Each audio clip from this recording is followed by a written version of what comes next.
good, y'all? It's your boy Chris. Welcome back to the brand new video, twin. We have a real interesting video right here. Got the most unathletic. Oh, my fault. I thought it said unathletic. I'm tweaking. The most unethical hooper in basketball. I don't know who this Ray be. I don't know who man is talking about. Well, we about to see what this video is talking about. About to see who the most unethical hooper is. So do me this favor before we even see. Leave a like, comment. If you're new to this channel, go and hit the subscribe button, twin. Come join this family. Go check out all my other videos, man, all my other channels, and check out all the videos I actually have dropped on this channel already. But I got more bangers on the way, man. We are consistent, and I'm about to start. I'm gonna be doing the dark side joint videos real soon. The Showtime joint. You bet that you're getting back on that real soon. But excuse me, let me yapping, let me talking. Let's get right into this video. Let's go. The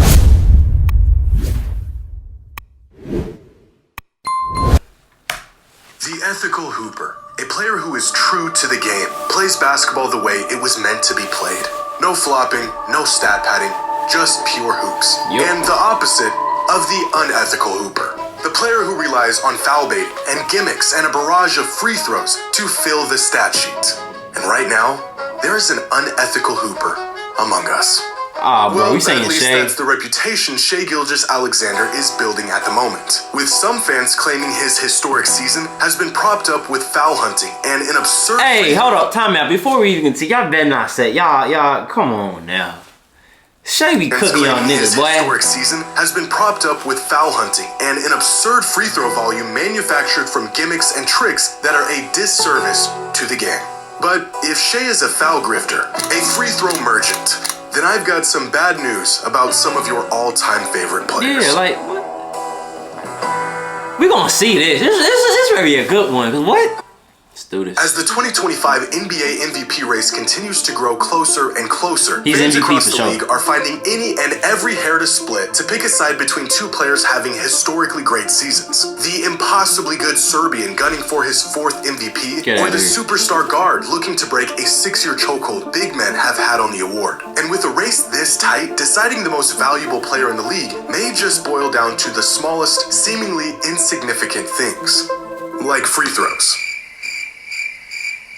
Now, basketball isn't much of a thinking man's sport, but leave it up to us to create a philosophical divide amongst the type of players we like and don't like.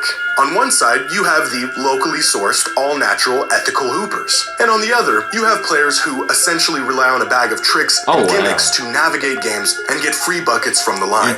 Do I believe basketball actually has any sort of moral code? No. In fact, the idea of a morally superior basketball player seemed like a joke until it entered the vocabulary of head coaches around the league, making it about as real as anything else. But there is something distinctly different about these two styles of play, both aesthetically and productively. The real question is how reliant on free throws these alleged unethical hoopers are, and are they truly earning their trips to the free throw line, or are they tampering the game with their bag of tricks? I feel like, okay, look, before we even continue, I feel like Shai, like, I don't really sit and watch Shai. He gets to his spots. People, they do foul him. Does he sometimes, like, you know, you gotta, but he finishes it, his shots. He gets in there, he like, I don't know, bro. This is an interesting ass video already for me. This game even warrant the label of unethical. No, I feel like he's an ethical hooper, bro. Like, I feel like at one point, I just feel like at one point, all hoopers, we all become unethical in a sense at some point. But like, I don't know. I just personally feel like Shai, he's an ethical hooper. I feel like, I feel like at one point where we could, like, one person I would say for sure was like that wasn't at one point was what's his name, Harden.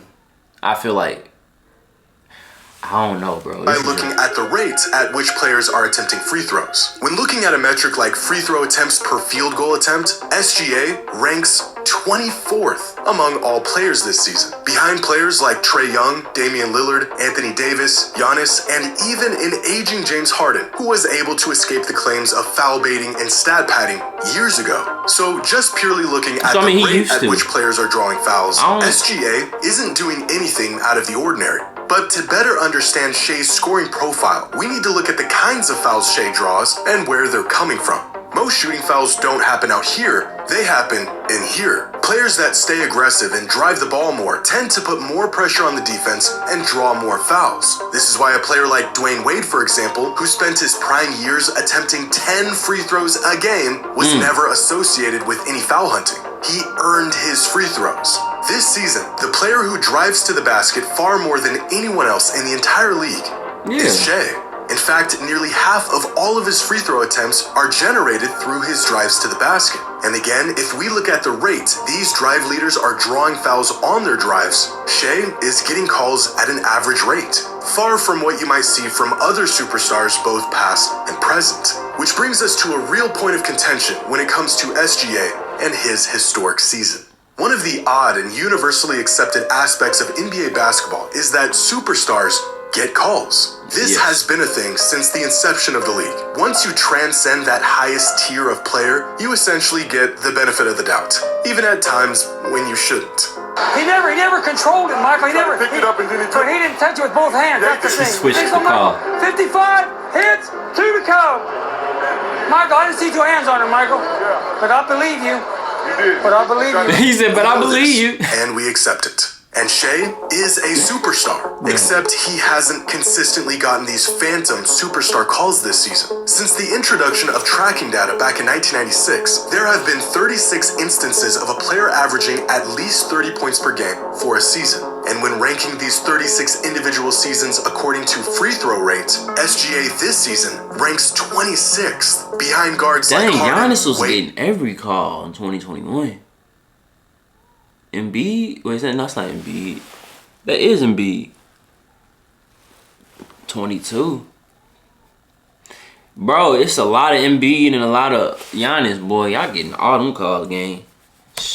Iverson, and Luka. But again, most shooting fouls should come from shots taken in the paint or around the rim. Of course, players do get clipped on threes and long jumpers and draw fouls by other means, but really it's getting downhill that tends to generate trips to the line. And specifically among guards, Shea gets into the paint and attempts more shots from inside than any other prolific scorer since the introduction of tracking data. This season, Shea is attempting nearly 54% of all of his shots from within 10 feet of the basket. Meanwhile, players like Kobe, Iverson, Luka, Harden, and Dame all have multiple seasons where they weren't getting into the paint nearly as much and still yielded far more trips to the free throw line.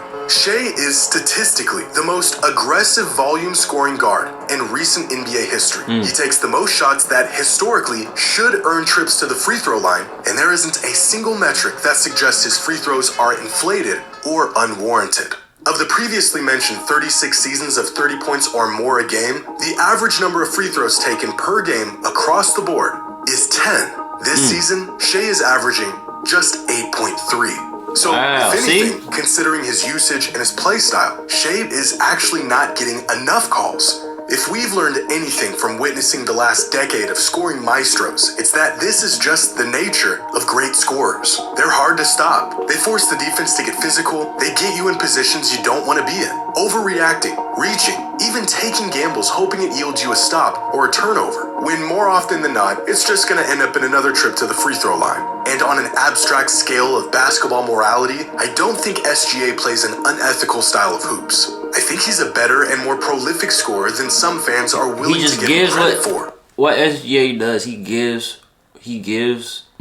takes what's given. Yeah, that's the proper thing. He takes what's given. He's not relying on free throws to get his numbers. When compromised, the defense is relying on fouling him just to slow him down. Most of Shea's drawn shooting fouls look something like this, where he drives into the lane and inexplicably rips through the defender's arms to put up a shot. It is damn near impossible to predict, and it works almost every time a defender cuts him off or puts a body on him. And we've seen this before with... And see, look, Bow. One perfect thing that both of these players do, I'm so glad it stopped on Harden right here. They put that ball low. As long as that ball is above your opponent and your knee, put that drag out under. Oh, it's free game from there. Like, that's just basketball right there at that point. Like, we really just talking about basketball at this point. This is strictly skill set. It's like, I'm dead serious, strictly skill set. Like, the best defender against the best offensive player. And I'm telling you, watch, he's putting his ball under the knee. Pull through. Cause you probably wonder how I know, cause I'm a scorer, so I be doing the same. Pull through. Go in. Easy, man. With James Harden, a free trip to the line disguised as a shot attempt. In fact, this is like the 2.0 version of Harden's rip-through, because it does a much better job of masking itself as an actual shot rather than an attempt to just draw a foul. And I think that's where most fans get frustrated with this kind of basketball. It's not necessarily the outcome of the move, but rather the intent. Okay, that's crazy. I'm not gonna lie, now that's actually insane. It's not necessarily the outcome of the move, but rather the intent. Because we know he's not actually trying to score the ball here. He is purely looking for a foul, and he knows he can get these calls. And you could call this unethical hoops, or you could call it smart basketball. Kobe Bryant was notorious for making opposing players pay for bad defense, drawing fouls for the sake of drawing fouls. And when he did it, it wasn't viewed as his fault for taking advantage of the rules. It was the defender's fault for falling for the move in the first place. Amen. If you don't want to get baited, don't fall for the bait. You reach, I teach, as some half-decent basketball player once said. Take this play here, where he gets the defense on his hip, out of position, and reaching in to disrupt the shot. Now, Shea is baiting the foul here, and he's going to get it every time, because he already beat the defense 3 steps ago. Yep. Or this play here, where Shea has a 7-footer in a mismatch, feeds him the bait, and Markkanen falls for it, leading to the shooting foul. Okay, now I will say now when it comes to something like this, like when it comes to like you pump fake and then say like they don't say they don't jump at you in a sense, but you throw yourself at them. If you throw yourself at them, then that's when I'm like, nah, bro. Like at one point, whenever what's his name? D Wade was doing it at one point. Like he pump fake, then he'll just jump into you and then shoot it. That's different. But I feel like if you pump fake and they jump, you know what I mean, and then it's like, you know what I mean, then I feel like it's different. But like just some of the plays and some of the ways that you try to get fouls and that you do get fouls to be cool. Some other ways it's just like, alright, bro, you only doing it because you know that you're gonna get the call, you know. But this is basketball at the end of the day, so why wouldn't you want to try to get all the calls in the world that you can get to try to make your team win? So it's like, hey, I ain't mad at him on that, because shoot, I don't blame him. I do the same exact thing, but overall though, Shea, he's just a scorer. Like he's going to get to his spots, bro. Like every single time, and you ain't gonna stop him from getting to his spot. You just ain't. And that's the thing. If you do try to stop him, you most likely about to foul this man. Like his mid-range, the way he drives, it's just crazy, bro. Match feeds him the bait, and Markkanen falls for it, leading to the shooting foul. Some fans may say this is an act of basketball sin, intentionally jumping into the defender instead of just pulling I don't like that. But I don't see it that way. You've got a 7-footer on an island with no help guarding the league's leading scorer, and you leave your feet on a pump fake. Yeah. Shea isn't playing unethical hoops. He's taking advantage of bad defense. All the great scorers knew this, and they all took advantage of it. As much as we resented the tricks James Harden would deploy throughout his prime scoring years, it's worth asking the question. Was it the foul baiting and free throws that allowed him to be the scorer he was? Or was he such a great scorer that he could bend the defense to his will whenever he wanted to? Hey, don't get twisted. Harden was not like, we looking at this now. Harden, you just couldn't stop this man. Harden's just not. That's the thing. At the end of the day, everybody that we probably the name or be trying to call unethical and anything like that. At the end of the day, they're a real life a pure scorer. Like they'll get their buckets. You just can't stop them. They'll get to their spots no matter what, and they're going to score. My only issue is just whenever you jump into the person and then you do that. Boy, it's basketball. You getting the foul. You know what I mean? Been doing it for years. That's just how it is, you know? Boy, overall though, like I said, these are just pure scorers that can get to their spots and hoop, bro. I wouldn't call them unethical, in my opinion. Same thing goes for I feel like some plays can be unethical, gimmicks added but an extra 10% to his production. Would we concede that he was in fact a historic scorer, even if he had 90% of the production, but he did it ethically? Among high-volume scorers of this century, players who averaged at least 30 points per game since 2000, according to this idea of honest scoring, 2016 Stephen Curry would be the most ethical scorer, averaging 2016 Curry is the best Steph Curry.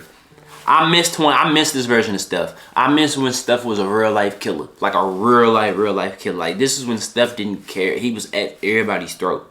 Like this was the best year of Curry. 30 points per game with just And on top of that too, this is my last time pausing before we finish this video off. Also one big effect about all of this though is that the NBA is soft now. Like they call fouls for every single thing. So what you expect? You expect the players not to, you know what I mean, not to do whatever they can to get the foul, even though they bad to get the foul. Like I'm just saying, if the NBA wasn't as soft, it'd be a whole different ball game too.